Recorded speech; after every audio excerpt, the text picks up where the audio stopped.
Yo, what is going on, guys? Crypto Vibes here, also known as Crypto, bringing you guys another video. And today, guys, we have week 1 of the Remnants coming to you guys. So this is basically the recreation of the EBT.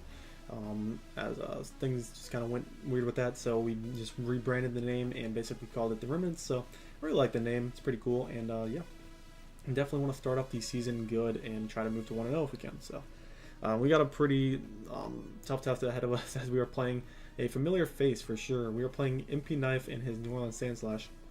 Now, if you guys remember, if anybody watched my UPC semifinals match from season 1, we did get beat by Knife in the semifinals to a freaking Sigalith. Like, I sacked my Drapion off, which basically lost me the game, and then Sigalith beat me in the end. So definitely a respectable opponent. So I'm trying to even up the records at 1-1 going up against him. So that's the plan here, and I'll go ahead and go over the teams real quick. As if you guys did not check out the draft analysis video, I encourage you to go ahead and do that. But anyways, on my team we do have. Oh yeah, I was gonna say in this league, what is it? Each coach gets 3 Z captains. So the in bolded letters you guys see on the layout right there are the Z users for our teams. So getting to my roster, we have the Z Mew. We have Mew with a Z crystal, Diggersby, Shaman, Alolan Muck, Frostlass, Hariyama, Tornadus Therian with a Z crystal, Tapu Fini, Steelix, and then Charizard with a Z crystal, and then Mpknife. And then on Knife side, he has the Kyurem Black with Z crystal, Gliscor, Amoonguss, Heliolisk, Cofagrigus with Z crystal, Primeape, Hoopa Unbound with Z crystal, Suicune, Comfey, Registeel, and Mega Beedrill.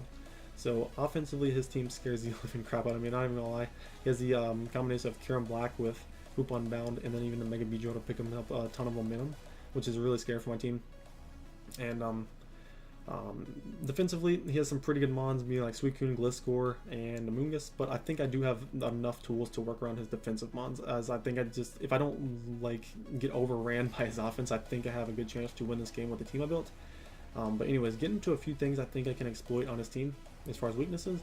There's one thing I noticed right off the bat when I was team building was that Mega Beedrill obviously hits 145 speed, outspeeds my entire team. Nothing I can really do about that unless I bring Choice Scarfer and whatnot. And then other than that, it drops to 109 on Heliolisk. So that's definitely a pretty big gap, and it's something to keep in mind, I guess, with one of my Pokemon on my team, which is really nice. And if he doesn't bring the Heliolisk, his next fastest mon, I believe, is a base 95 Primeape and Kyurem Black, if I'm seeing that correctly. But yeah, if he doesn't bring the Heliolisk, then his next fastest is base 95, and there's actually a really good chance I don't think he brings the Heliolisk, just based off some of my mons on my team, as I have double ground with Diggersby and Steelix. I have a Mpknife.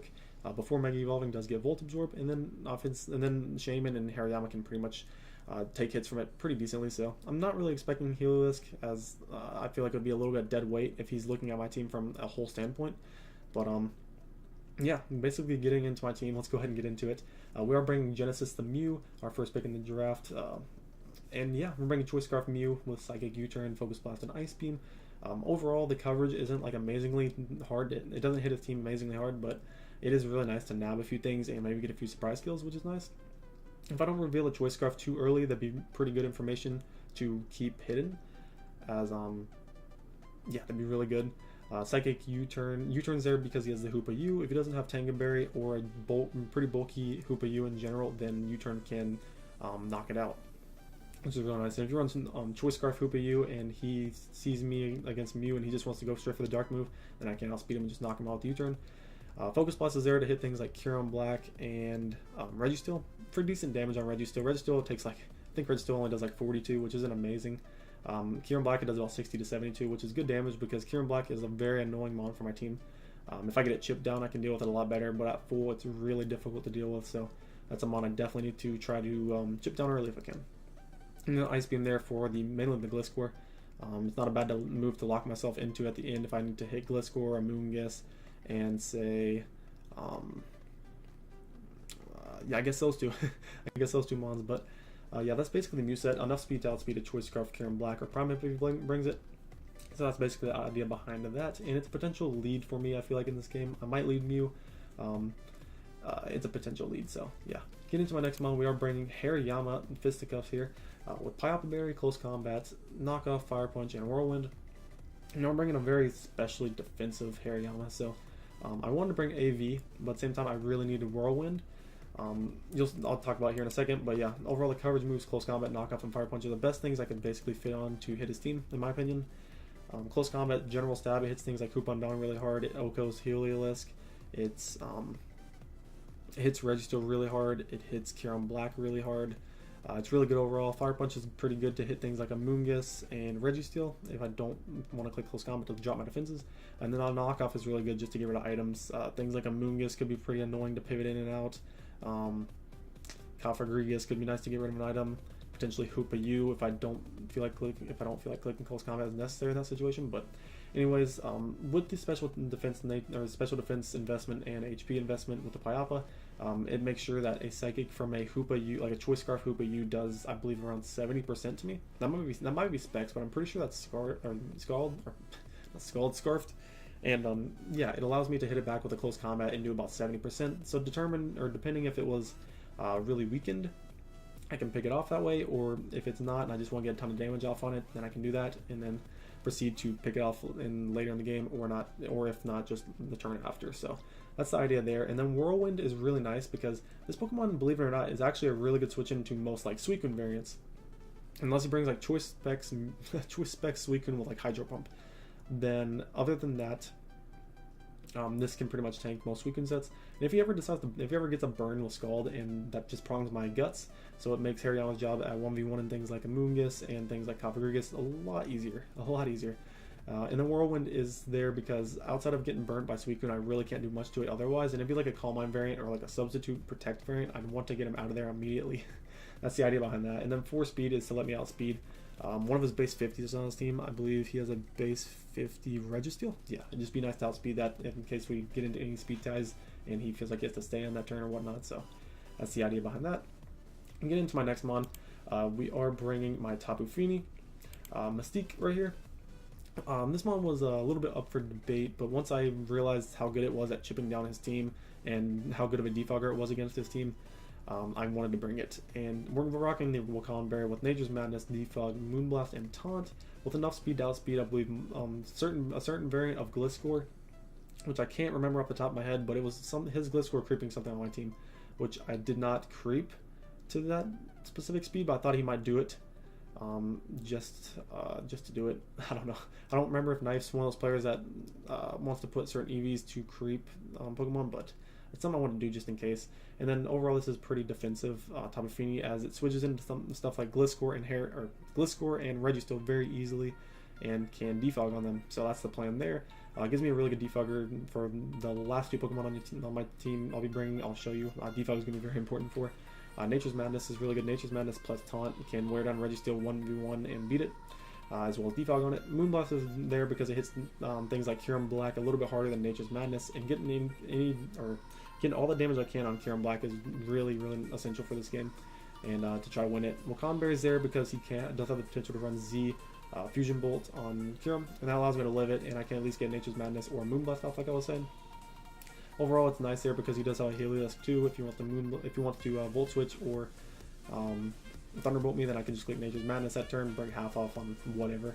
So that's the plan there. Tapu Fini, not amazing offensively, but it's good at chipping things down, and a very, very good defogger this time around. And Taunt's there to kind of try to prevent Registeel from getting up rocks if possible. So that's the plan there.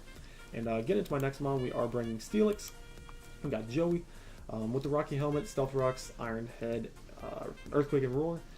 Overall, it's probably I just didn't want to bring Mew. I just didn't want to bring Stealth Rocks Mew, to be honest. I want to bring Choice Scarf Mew. I thought I had a really cool matchup this time around, and I just want to try it out. So we are bringing Stealth Rock Steelix with the Rocky Helmet. Rocky Helmet because he does have a really annoying Mega Beedrill that if I did not bring this thing, it would kind of wreck my team. So I wanted to bring this with Rocky Helmet to chip down the Mega Beedrill as soon as possible, and getting Stealth Rocks on this thing is really, really nice in general because it does get things like the Mega Beedrill Weaken, the Kieran Black, as well as a lot of things on the team take 12% from it, so that's really good there. And the Iron Head plus Earthquake combination is pretty nice because Earthquake hits things like the what's Earthquake hit? The Heliolisk. It allows me to hit the Heliolisk just in case he wants to stand and click Surf. I can live one of those. Barnes got Scarf or Specs, I think, which is nice. And then other than that, I believe Iron Head is better for like most everything. Hitting like the Kieran Black, hitting the Comfy, hitting the Gliscor if I have to hit it for some reason. And then we have Roar on the bottom. So basically it's like a backup scenario if my Hariyama's whirlwinding tactics can't work against Suicune. If I have my Sturdy still intact and like a Suicune's about to sweep me, I can maybe just Roar and get it out of there, which is the plan with that.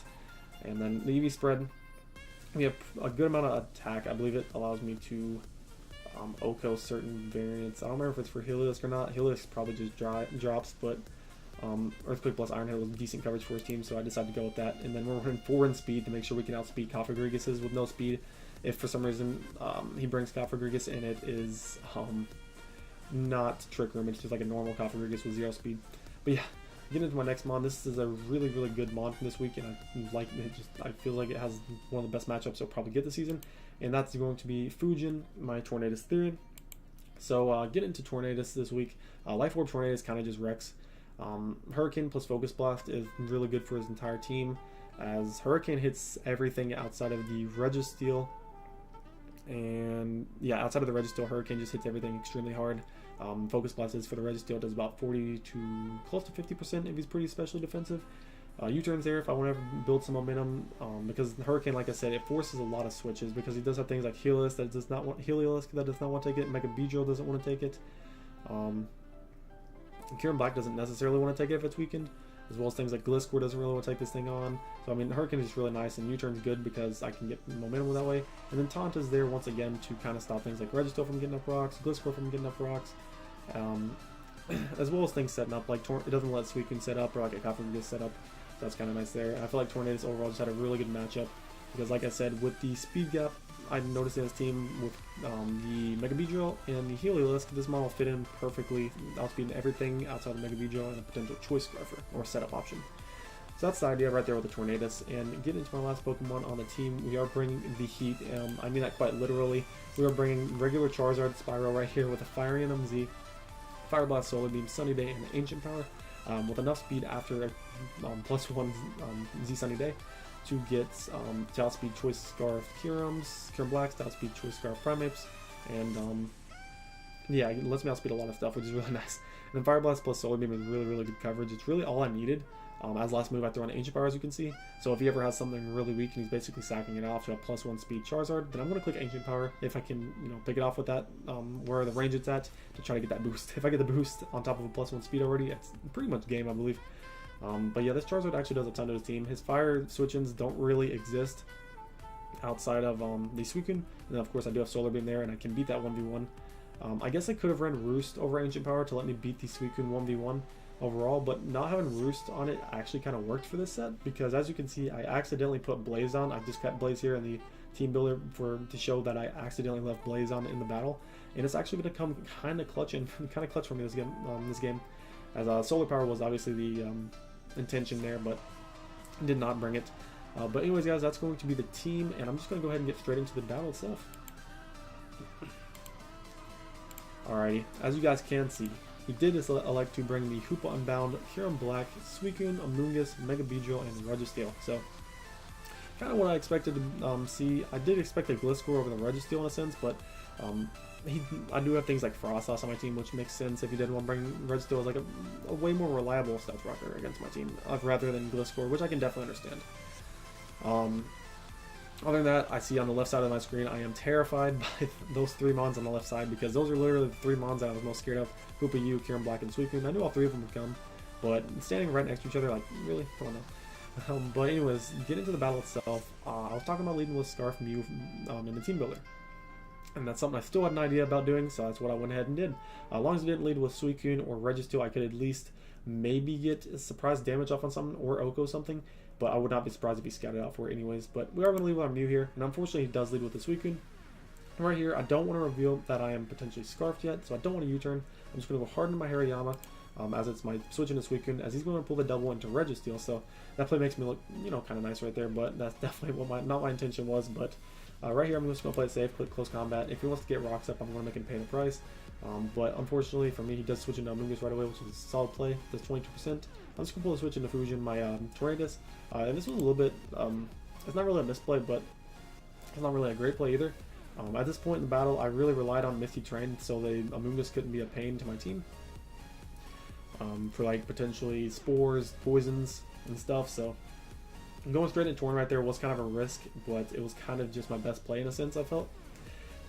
Has got me a lot of offensive momentum, and if he just threw off a Sludge Bomb, and if I got lucky not to get poisoned, then that'd be great. And as you can see, I did not get poisoned. So right here, I just want to keep playing safe at the beginning, see what he's about, figure out what his main switch-ins to all my mons are. I'm just going to click on Hurricane right here. Pull the switch into Registeel, as you're going to see right here. And another little bit. Right here, I am just going to click Taunt, as I'm expecting Stealth Rocks to come. And right here, you're going to see a nice tech by him. He does have the Mental Air Bomb deck, so he's able to get Stealth Rocks up. And that's going to force me to go Tapu Fini right here, as to defog right away. He's going to stay and click Iron Head, which is definitely a respectable play. And get some more damage on Fini. I just defog right here.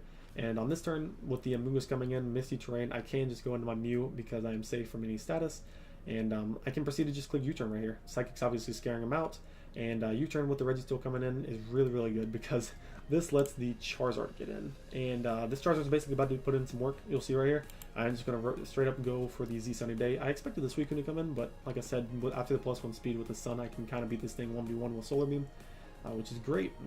He's going to show the Protect right here, which is a little bit unfortunate for me because it slowly but surely wastes my PP on Charizard, and as well as it gives him a little bit of leftovers back. You'll see leftovers here in a second. But unfortunately, on the first Solar Beam I connect, I get a crit on him, which is pretty big. I definitely would be able to beat the Suicune 1v1 anyways, but to get in the crit kind of just let it happen faster and put him on the back foot right away, and allowed me to keep a lot more of my PP. So he's just going to click Scald right here. It doesn't do very much to me in the Sun, as you're going to see. I'm just going to click Solar Beam here again. He clicks Protect, and which was pretty obvious. If I had like Work Up or something on this Charizard, I definitely would have went for it right there, but I didn't. Or Roost. But he clicks the double Protect and actually gets it. And you know, it's pretty funny on that because he said in the chat over here I'm pulling a Crypto, but it's pretty funny because last time we played in the semifinals match, I had a play where I felt like I was necessary to go for a double Protect with my Mega Kangaskhan, and I actually pulled it off. So yeah, he gets a double Protect on me. It's like a little bit of payback right there. It's definitely pretty cool on that. But right here, the Sun is going to go away, so I'm just going to reset my Sun real quick as he's going to go for the Scald. It actually puts me into Blaze at this point, which was not the intention at this point, but putting me in Blaze was pretty bad for him because I'm still thinking I'm Solar Power at this point, but I wasn't even paying attention to the damage going off of me, which was definitely something I should have paid attention to earlier on because I could have just clicked Fire Blast right here and not allowed him to make any switches into things like Cure Black. But I'm just going to click Solar Beam right here. It's going to do a little bit of damage to Cure Black, and I should be able to outspeed this. Like I said, with Choice Scarf, I can still, on +1, I can still outspeed Choice Scarf and just click Fire Blast. He goes back into Suicune, but in Blaze in the Sun, he does not live in that, and he's going to pull a switch into his Kyurem, as this is also not going to live the Fire Blast, as I'm pretty sure he didn't calc Blaze right there, and that's definitely, I can definitely understand that because I didn't even intend to bring Blaze in the first place. So me messing up on my ability kind of helped me there, but in the same time, Solar Power kind of just, it could have taken out the Suicune faster, and I still could have beaten the Kyurem. Even though he might not have went Kyurem there, he could have went something like Hoopa, which could have probably taken a Fire Blast. But as you're going to see right here, he does actually go into Hoopa. I'm going to click Fire Blast, and unfortunately I do miss. This would not have knocked him out with my Blaze, and the Sun Up, it's still not going to knock him out. I get a pretty good idea it's not going to knock him out right here because he does reveal the Trick Room. And that's meaning he's not running any speed, and I'm expecting him to be running either max special attack, max physical, with like a ton of HP and a ton of bulk. So I was expecting that Fire Blast after seeing that not to kill, but bringing very, very low to probably about 20 to 15%. So I've been very nice for one of my other mons in the back to take it out. But right here, he does reveal a Trick Room, which is pretty scary. And actually, I'm going to make some risky plays right here. I'm just going to go into Tapu Fini right here, predicting a Dark move, which he actually does go for. He reveals to be physical and goes for the Hyperspace Fury. Right here, it's kind of obvious he's going to go for the Poison move, but it is risky at the same time, just because, well, actually, it's not that risky at all, because Steelix can tank pretty much anything after seeing its physical, and there was no way he was just clicking Drain Punch on that turn in front of my Fini. So I'm just going to pull the switch into my Steelix, as he does reveal the Acid Downpour, which is pretty cool tech on his part, but unfortunately for him, we do make that prediction right. We'll make the switch into my Hariyama right here because I thought he would maybe go for Drain Punch that turn, and then if he does that, I can still take a Drain Punch plus a Psychic. I don't know what physical Psychic move he would have been running. I can't remember if it's like Zen Headbutt or not, but we still could have taken it with our Pyappa Berry, which is really nice. And we could have continued to knock up or click Close Combat. But right here, he's going to pull the switch to his Moongus, click Sludge Bomb. We cannot get poisoned because we're in the terrain, which is nice. Knock off, going to get rid of his Soul Vest, which is pretty cool tech on his part. And I guess I'll go ahead and tell you guys now, but I didn't get to see this on his part, but he actually had the stomping stand, or the freaking stomping tantrum or whatever. I can't remember what the whole move's called. I think it's stomping tantrum. Might be something else in there, but apparently this Amoonguss gets stomping tantrum. I don't know how the heck it gets that, but he did have that on deck. I guess it was there for the Mega Man Extra, maybe? But I mean, like, he can still hit me with, like, I don't know what that was for. I can't think of my team right now. Yeah. He's just going to go for Sludge Bomb again right here. Right here, I am just going to click Hurricane, play it safe again. I feel like he was in a position there where he needed to make an aggressive play and like stay in and maybe click Spore, or stay in and click like Sludge Bomb or something, I don't know. But I'm just going to stay and make the safe play and click Hurricane. Right here, I guess I could have stayed in and clicked Taunt, but I'm just going to pull a switch on my Charizard because I have a pretty good idea at this point that he cannot hit my Charizard. What you're going to see here, I do pull a switch on my Charizard, and he makes a really nice play going into his Mega Beedrill. I'm probably predicting my Taunt, but still, nonetheless, it works out for him because I go into my Charizard. But right here, I'm just going to pull the safe play into my Steelix, as he's going to Mega Evolve and click Poison Jab. And then on the next turn, he's going to click U-Turn. As you can see, he gets a crit, which doesn't really matter too much, but Rocky Helmet is going to come off the damage right there. And it's a really big turn because I do get my Stealth Rocks up, which is a big turn, especially because he didn't have removal to begin with, but now that things like the Suicune are gone and stuff like that, other things are going to have to switch around to take damage from the rocks. And right here, I believe I switch out in my Charizard on the register once again, as he clicks Earthquake this time around, which is definitely fair. Weakening my Steelix for potential Beedrill in the back could have been actually a smart play. So yeah, I respect that play. As I'm just gonna stay in right here. He has no switch into Fire Blast at this point. I'm just gonna click it, knock out his Registeel, as he's gonna bring the Beedrill on once again. And right here, I could have went Steelix again. It was really obvious in my eyes, but I guess it didn't really lose me anything by going Steelix. I didn't want him to pull a double into his Hoopa, get Trick Room back up, and potentially now a couple kills. So I just wanted to stay in right here and click Fire Blast, play it safe in my eyes, as he's going to knock me out with the Poison Jab. And then right now I can go on my Steelix, and at this point I'm just going to click Roar. I know he's going to switch out Amoonguss, so I click Roar right here, hoping to bring Beedrill back in, but it does bring in the Hoopa. And he's going to click Drain Punch, as I'm just going to click Roar once again, hoping to get the Beedrill in back one more time, which is really nice. And right here, as you see, I do. And right here, he clicks the Drill Run, and I actually just click Earthquake right here, because it was pretty much a no drawback play. I was getting weakened at the point. I was getting pretty weakened, so it wasn't really a bad play there. Right here, I'm just going to stay in and I believe click Earthquake once again, or Roar. I think I clicked, no, I stayed in and clicked Roar right there, just in case he wanted to go for Trick Room, and I didn't want to let him abuse the turn, so that was the idea there. And right here, I think I pretty much put him in checkmate because I go in Mew. I can click U-Turn. He saw U-Turn from earlier on the Registeel. And yeah, I can click U-Turn on the Hoopa. And as he goes into Amoonguss, if he stayed in, Hoopa was dead. If he switched, then I get the momentum on Amoonguss anyways, and I can go into Torn, click Hurricane on the Amoonguss, knock the Amoonguss out. He's going to go into Hoopa Unbound. I do not have to risk another Hurricane, luckily, and I can just click U-Turn and knock out the Hoopa Unbound. And we are going to pick up our first win of the season in the Remnants, picking this one up 4-0 up against Mpknife and his New Orleans Sand Slash. So GG's Knife. Yeah, I thought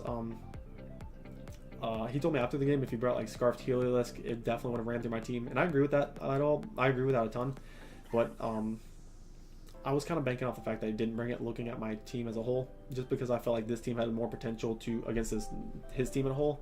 So that was my idea there. And outside of that, yeah, Charizard, Z Sunny Day Charizard coming in big. Tornadus had a nice match itself. Steelix got a kill even, and things like Hariyama, you know, it was going to do the job against Suicune if Charizard didn't. So yeah, that's basically it for me, guys. If you guys did enjoy this video, feel free to leave a thumbs up. I really would appreciate it, and subscribe if new. That's gonna be it for me, guys. If you guys want to leave any comments down below on Pokemon I'm using, or you know, I was gonna say Pokemon you would want to see me use, but I guess I'm gonna stick with this team for now. But yeah, like I said, guys, that's gonna be it from me, and peace.